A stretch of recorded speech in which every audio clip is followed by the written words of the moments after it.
The U.S. will send a Patriot surface-to-air missile system to Ukraine to bolster its air defense capabilities, a move that represents one of the most advanced defense systems that the Americans have so far provided to support Ukraine since Russia invaded last winter.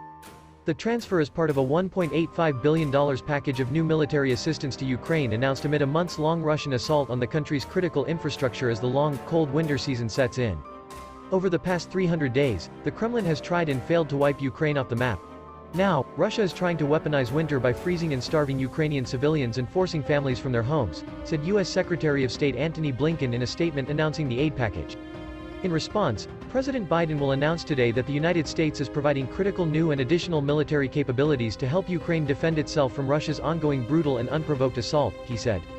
The announcement was made on a day that Ukrainian President Volodymyr Zelensky was in Washington, D.C., his first trip outside of Ukraine since the war began, to plead for additional air defense capabilities as Russian strikes have repeatedly disrupted power and water supply across his country. It becomes a real humanitarian issue when you're trying to deprive an entire country of its electrical grid and water and everything else, said Jeffrey Edmonds, a 22-year Army veteran who now works as a Russia analyst at the Center for a New American Security. I think they see that as a necessary step to help Ukrainians sustain themselves in the fight. Patriot arrays are used around the world by the U.S. Army and about a dozen U.S. allies. It was originally designed as an anti-aircraft system, and newer variants are used primarily to engage ballistic missiles.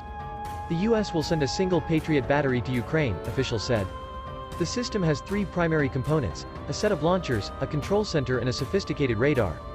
Depending on which missiles are used and what is being targeted, a Patriot battery has a strike range of roughly 20 to 100 miles, much too small to cover the entirety of Ukraine, which is about 800 miles from east to west and more than 500 miles from north to south. That will do a good job of defending maybe a single city, like Kyiv, against some threats. But it's not putting a bubble over Ukraine, said Mark Kansian, a retired Marine Corps colonel and senior advisor at the Center for Strategic and International Studies.